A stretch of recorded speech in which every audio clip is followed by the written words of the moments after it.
भारत भूमि है महान।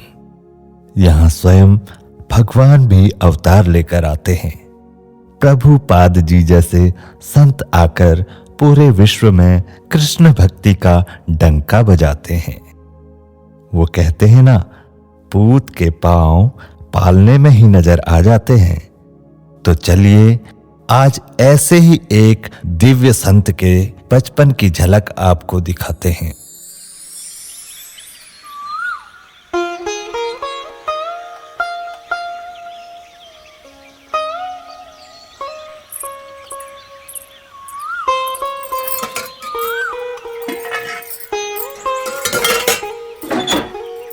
माँ, क्या हुआ?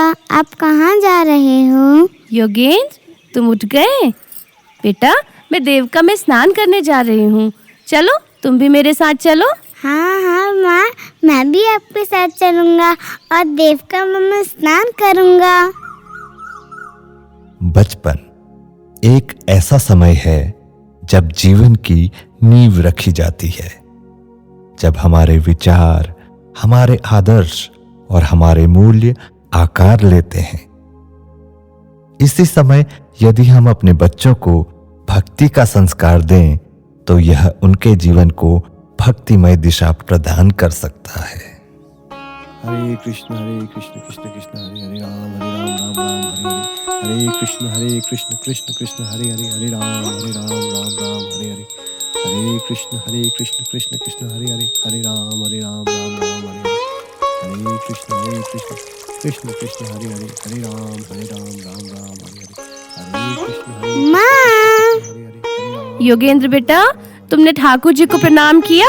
हाँ माँ। माँ, बरामदे में लगी हुई भगवान श्री कृष्ण की तस्वीर मुझे अपने ओर ऐसी खींचती है, ऐसा लगता है मेरा उनसे कोई नाता है।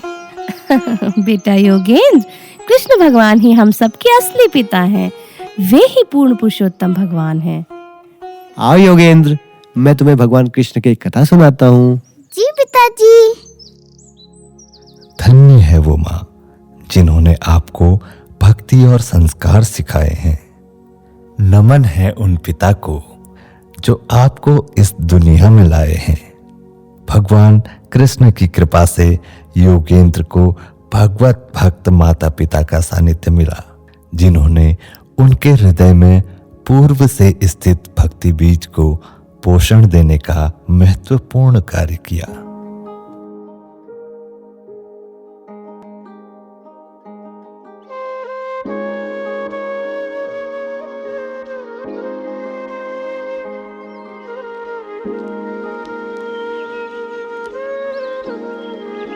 भाई तनिक तेज चलो। जैसे अभी चल रहे हैं ऐसे में तो उधमपुर पहुंचने में हमें 2-3 दिन लग जाएंगे। गुरु भाई जी, यह भी आपने भली कही। आप उधमपुर का नाम लेते हैं तो मुझे तो अपने उधर में जो चूहे उधम मचा रहे हैं उनका ख्याल आ जाता है।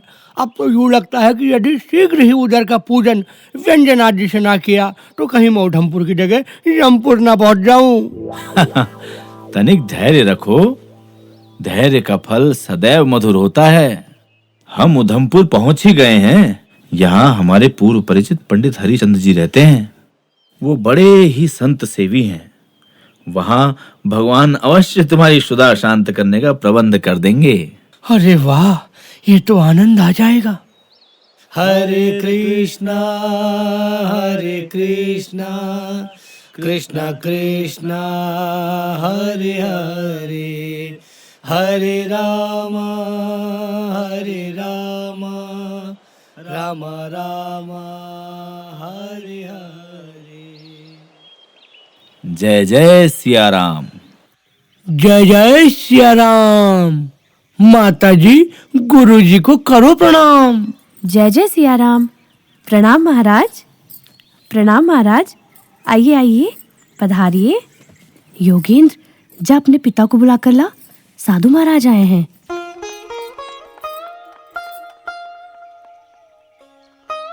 अरे महाराज प्रणाम। आइए आइए, आपका स्वागत है महाराज, पधारिए। आसन ग्रहण कीजिए महाराज। महाराज जी, तो अभी आप कहाँ से बता रहे हैं? कितने समय बाद आपका आना हुआ? सब कुशल मंगल तो है? पंडित हरिचंद जी, अभी हम बनारस से आ रहे हैं। श्री कृष्ण की कृपा से सब कुशल मंगल है। महाराज जी, आज इतने समय बाद आप हमारे घर पर पुनः पधारे हैं। आपके आगमन से हमारा घर पवित्र हो गया है। हमारे लिए क्या आवश्यक है, कृपया हमें बताइए। मनुष्य जीवन का परम लक्ष्य है भगवत प्रेम प्राप्त करना।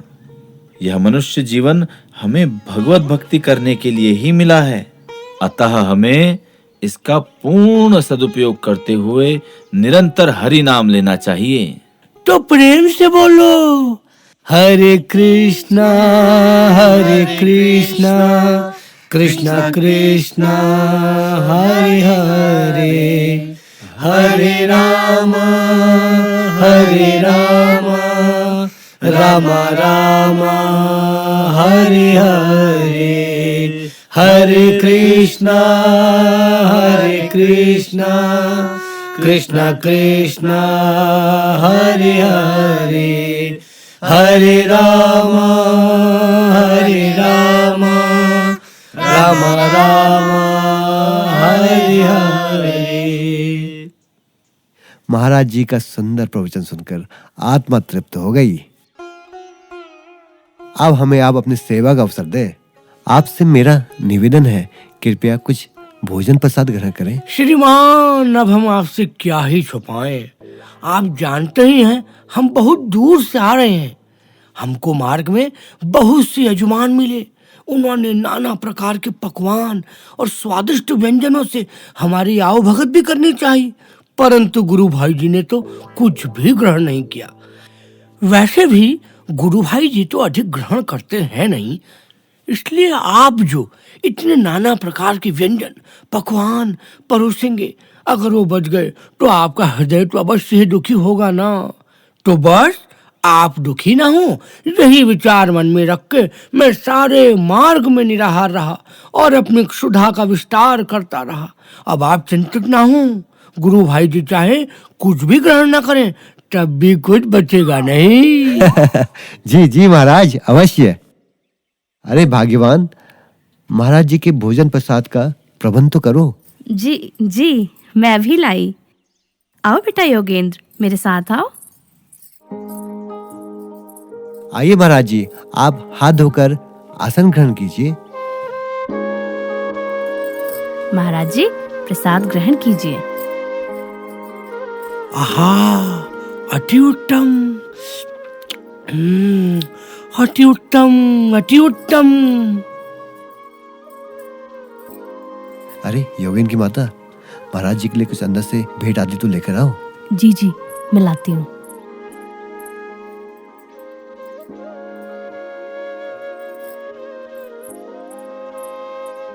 महाराज जी, ये छोटी सी भेंट स्वीकार कीजिए। हमारे घर पधारने के लिए आपका बहुत बहुत धन्यवाद। पुनः अवश्य पधारिएगा। जी हरिचंद जी, अवश्य। आपका कल्याण हो।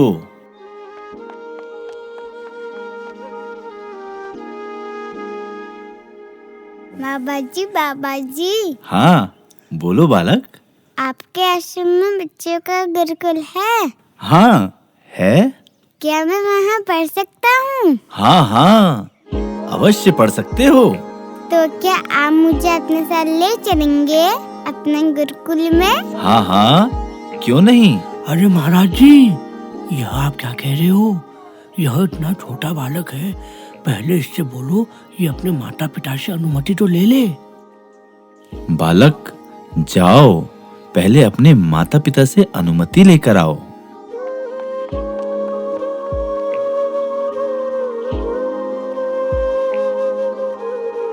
पिताजी, वो जो क्या? वो जो बाबा जी थे, उनका एक गुरुकुल भी है। तो फिर? तो क्या मैं उनके गुरुकुल में पढ़ने जा सकता हूँ? मुझे संस्कृत भी सीखनी है। अच्छा, जिसको देखता है उसी के साथ जाने को तैयार हो जाता है। मुझे साधु बनना है। मैं कब साधु बन पाऊंगा? मैं क्या करूं जिससे मेरे माता पिता मुझे गुरुकुल में जाकर पढ़ने और साधु बनने की अनुमति दे दे? ऐसा करता हूँ, पिताजी को कुछ दिनों बाद फिर से बोलूँगा, क्या पता इस बार वो मान जाए। वैसे पिताजी तो साधुओं का बहुत सम्मान करते हैं, क्या पता बार बार कहने पर मेरे निवेदन को वो गंभीरता से ले ले। जहां एक ओर आजकल के बच्चे डॉक्टर और इंजीनियर आदि बनने का सपना देखते हैं, वहीं यहाँ हम देख सकते हैं कि एक संत के बचपन की क्या इच्छा है। वे इतनी छोटी सी उम्र में सभी भौतिक उपाधियों और सुविधाओं को त्याग कर साधु का कठिन व तपस्वी जीवन जीकर भगवत प्राप्ति की आकांक्षा रख रहे हैं। अहो बकीयम स्तनकालकूटम जिघांसयापाय यदप्य साध्वी लेभे गतिम धातु चितान ततोन्यम कम वा दयालुम शरणम व्रजेम। अहो भला मैं उनसे अधिक दयालु किसी और की शरण कैसे ग्रहण करूंगा, जिन्होंने उस असुरणी पूतना को माता का पद प्रदान किया। यद्यपि वह कृतघ्न थी और उसने अपने स्तन से पिलाए जाने हेतु घातक विष तैयार किया था। भगवान श्री कृष्ण ने पूतना का मातृत्व स्वीकार किया, क्योंकि उसने स्नेहिल माता का स्वांग करते हुए श्री कृष्ण को अपने स्तन से दुग्धपान करने दिया। श्री भगवान जीव की न्यूनतम योग्यता को भी स्वीकार करते हैं और उसे भी बड़ा पुरस्कार प्रदान करते हैं। उनके चरित्र का यही मापदंड है, अतएव उनके अतिरिक्त दूसरा कौन परम आश्रय हो सकता है। पिताजी पिताजी। हाँ बोलो योगेंद्र। योगेंद्र बेटा, तुम आ गए? चलो आओ, हाथ मुख धो लो, मैं तुम्हारे लिए प्रसाद की व्यवस्था करती हूँ। जी माँ, आता हूँ। पिताजी पिताजी। अरे बोलो, क्या कहना चाह रहे हो? पिताजी, मैं साधु बनना चाहता हूँ, मुझे साधु बनने की अनुमति दे दीजिए। सारा दिन ये साधु बनने की जिद करता रहता है। ऐसा करता हूँ, इसे इसकी माँ के पास भेज देता हूँ। अच्छा ठीक है, तू जाकर अपनी माँ से अनुमति ले ले। अरे वाह। माँ, माँ, माँ। हाँ बोलो बेटा। मामा, मुझे पिताजी ने अनुमति दे दी है। अरे किस बात की अनुमति दे दी तुम्हारे पिताजी ने तुम्हें? माँ, पिताजी ने मुझे साधु बनने की अनुमति दे दी है। अब तो आप भी मुझे अनुमति दे दो जल्दी से। ये फिर शुरू हो गया, अब इसे क्या बोलूं? अच्छा ठीक है, फिर जब तेरी छोटी बहन गंगा की शादी हो जाए तब उसके बाद तू साधु बन जाना। माँ ने मुझे अनुमति दे दी, माँ ने मुझे अनुमति दे दी। लेकिन कहीं ऐसा तो नहीं कि अभी तो मुझे बहलाने के लिए माँ ऐसा कह रही है, पर कल को अपने ही बात से कहीं यदि मुकर जाए तो? ऐसा करता हूँ, मैं माता का यही वचन उनसे लिखित पे ले लेता हूँ। माँ आज ये वचन दे रही है कि जब गंगा की शादी हो जाएगी तब मैं साधु बन सकता हूँ।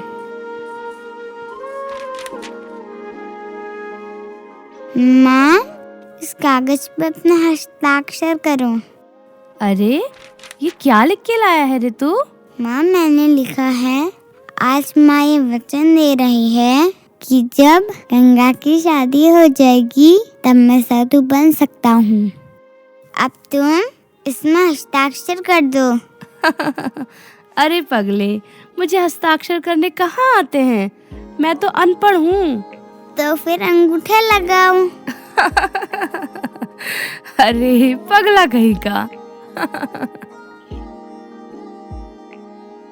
जननी जने तो भक्त जन, या दाता या शूर, नहीं तो जननी बाज रहे क्यों गंवाए नूर। हालांकि योगेंद्र के माता पिता भी भगवत भक्त थे और योगेंद्र को भी उन्होंने बचपन से ही भक्ति के संस्कार दिए थे, परंतु पुत्र मोह के कारण वे अपने छोटे से बालक को अपने से दूर नहीं जाने देना चाहते थे। इसीलिए योगेंद्र के बार बार कहने पर भी वे उन्हें जाने की अनुमति देने को तैयार नहीं थे। योगेंद्र, चलो सिनेमा देखने चलते हैं, बड़ी अच्छी फिल्म लगी है, भक्त ध्रुव। अच्छा, ये तो भक्त की फिल्म है। चलिए पिताजी।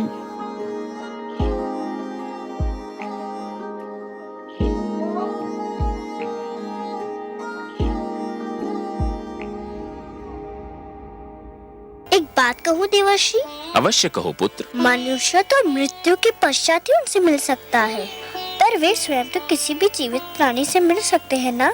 मेरी बुद्धि की परीक्षा मत लो। तुम क्या कहना चाहते हो बालक? यही कि यदि मैं उनके पास नहीं जा सकता, पर वो तो मेरे पास आ सकते हैं ना? हाँ, ये तो संभव है, किंतु इसके लिए बड़ी कड़ी तपस्या करनी होगी। करूँगा, करूँगा, कड़ी से कड़ी तपस्या करूँगा। सोच लो बालक, बड़ी कठिन राह है ये, कष्ट ही कष्ट है इस राह में। भगवान विष्णु के दर्शन के लिए मैं हर कष्ट हंस के सह लूंगा। पहले तुमने मुझे प्रणाम किया, अब मैं तुम्हें, तुम्हारे साहस, तुम्हारे दृढ़ निश्चय को प्रणाम करता हूं। इतना छोटा बालक और इतना बड़ा संकल्प, इतना साहस। अच्छा तो सुनो, तुम्हें उस वन में जाना होगा, दूर अंदर तक। वहां जाके तुम्हें एक मंत्र का जाप करना होगा, निरंतर, तार तोड़े बिना। जाप एक पल के लिए भी नहीं टूटना चाहिए। मुझे मंत्र दीजिए। कहो, ओम नमो भगवते वासुदेवाय। ओम नमो भगवते वासुदेवाय। ओम नमो भगवते वासुदेवाय। ओम नमो भगवते वासुदेवाय। फिल्म में भक्त ध्रुव को मात्र 5 वर्ष की आयु में गृह त्याग करते देखकर योगेंद्र को बहुत आत्मग्लानि का अनुभव होने लगा। मैं बार बार माता पिता को कहता रह गया कि मुझे साधु बनना है, मुझे गृह त्याग करना है, परंतु किसी ने मेरी बात नहीं मानी। ध्रुव महाराज ने तो मात्र 5 वर्ष की आयु में गृह त्याग कर दिया था। मैं तो 9 वर्ष का हो गया हूँ। मैंने अपने जीवन के अमूल्य 4 वर्ष व्यर्थ ही गवा दिए। अब कुछ भी हो जाए, अब मैं किसी से अनुमति नहीं लूंगा। अब मुझे भी भक्त ध्रुव की तरह ही वन में जाकर तपस्या करनी होगी। भक्त ध्रुव के चरित्र ने योगेंद्र के हृदय में प्रज्वलित अग्नि में घृत डालने का कार्य किया। बालक योगेंद्र के हृदय में भगवान को पाने की इच्छा अब और भी तीव्र हो गई। इस मट्टी से मैं लकड़ियाँ जला लूंगा और तपस्या में बैठ जाऊंगा। और ये गमछे तो कई कामों में काम आएंगे। इससे नहा भी लूंगा और ये आसन का भी काम कर देगा, और लेटूंगा तो ओढ़ने के भी काम आ जाएगा। माताजी, पिताजी, प्रणाम। मैं भगवान के दर्शन पाने के लिए जंगल में जा रहा हूँ। जब तक भगवान के दर्शन नहीं मिलेंगे, मैं वापस नहीं आऊँगा। और इस प्रकार बालक योगेंद्र ने मात्र 9 वर्ष की अल्पायु में अपना प्रथम गृह त्याग किया। काफी दूर चलने के बाद योगेंद्र को एक बस वाले ने बैठा लिया और दूर स्थित एक गांव जिसका नाम रेम्बल था वहां छोड़ दिया। वहां एक पहाड़ी पर योगेंद्र ने एक मंदिर देखा और वो उस मंदिर की तरफ चल पड़े।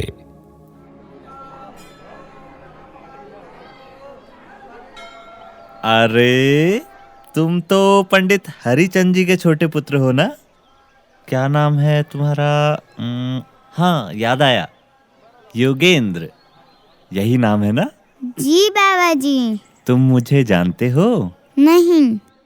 तुम्हारे पड़ोस में जो राम मंदिर है ना, पहले मैं वहीं रहता था, आजकल यहाँ रहता हूँ। मैं तुम्हारे पिताजी को अच्छे से जानता हूँ। अच्छा, तुम यहाँ कैसे आए? तुम्हारे माता पिता कहाँ हैं? बाबा जी, मैं घर त्याग करके आ गया हूँ, क्योंकि मैं ध्रुव महाराज की तरह भगवान को पाना चाहता हूँ। अरे, ये कैसी बातें कर रहे हो तुम? अभी तो तुम बहुत छोटे हो और तुम अपने माता पिता को बिना बताए यहाँ आ गए हो। जी बेटा, अभी तुम्हारी उम्र पढ़ने लिखने की है, खेलने कूदने की है। अभी भक्ति के लिए तुम बहुत छोटे हो। बाबा जी, इनमें से किसी भी कार्य में मेरा मन नहीं लगता। मेरा मन केवल भक्ति करने में लगता है। आपको ध्रुव महाराज की कथा पता है? हाँ, पता है बेटा। तो फिर आप तो ये भी जानते होंगे कि उन्होंने 5 वर्ष की आयु में ही भगवत प्राप्ति कर ली थी। हाँ, जानता हूँ। और क्या आप जानते हो मेरी उम्र कितनी हो गई है? कितनी? 9 वर्ष। मैंने 4 साल बर्बाद कर दिए बाबा जी। लगता है पंडित जी के घर में कोई परम भक्त आत्मा प्रकट हुई है। परंतु अगर पंडित जी को पता लगा कि मैंने घर से भगाने में इसकी मदद की है तो उन्हें बुरा लगेगा। अभी तो मुझे इसे घर वापस भेजना चाहिए। समय के साथ साथ इसके पुण्य संस्कार और बलवती हो जाएंगे और ये कई जीवात्माओं का पथ प्रदर्शक गुरु बनेगा। बेटा, तुम्हारी बात बिल्कुल उचित है, लेकिन इस वीरान जंगल में अनेक जंगली जानवर भी रहते हैं। यहाँ पर तुम जैसे सुकुमार बालक का रहना उचित नहीं है। अभी तुम घर रहकर ही भक्ति करो, फिर जब तुम बड़े हो जाओगे तब तुम गृह त्याग कर सकते हो। इस प्रकार उन्हें नन्हा सा बालक समझकर उनके पिताजी के परिचित मंदिर के पुजारी ने समझा बुझाकर घर वापस भेज दिया। परंतु 17 वर्ष की आयु में एक बार पुनः योगेंद्र ने घर छोड़ा। उस समय उन्हें सद्गुरु का सानिध्य न मिल सका और उनके माता पिता द्वारा उन्हें ढूंढ लिया गया, जिसके फलस्वरूप एक बार फिर उन्हें घर वापस आना पड़ा। तदुपरांत माया के सभी पाशों को परास्त करने के बाद 27 वर्ष की युवा अवस्था में योगेंद्र ने आखिरी बार गृह त्याग किया। इस बार हनुमान जी की कृपा व प्रेरणा से योगेंद्र को श्रील प्रभुपाद जी के रूप में उनके जन्म जन्मांतर के गुरुदेव का सानिध्य मिला। तब से आज तक अपने गुरु महाराज जी की कृपा व आशीर्वाद से पूज्य श्री नव योगेंद्र स्वामी महाराज जी विश्व भर में सनातन धर्म व शुद्ध भक्ति का प्रचार प्रसार कर रहे हैं। हम विश्व भर में फैले हुए उनके सभी शिष्यों की तरफ से अपने प्रिय गुरु महाराज जी को उनके जन्म दिवस पर हार्दिक शुभकामनाएं अर्पित करते हैं तथा सभी मिलकर महाराज जी के स्वस्थ जीवन की कामना करते हैं। हरे कृष्ण।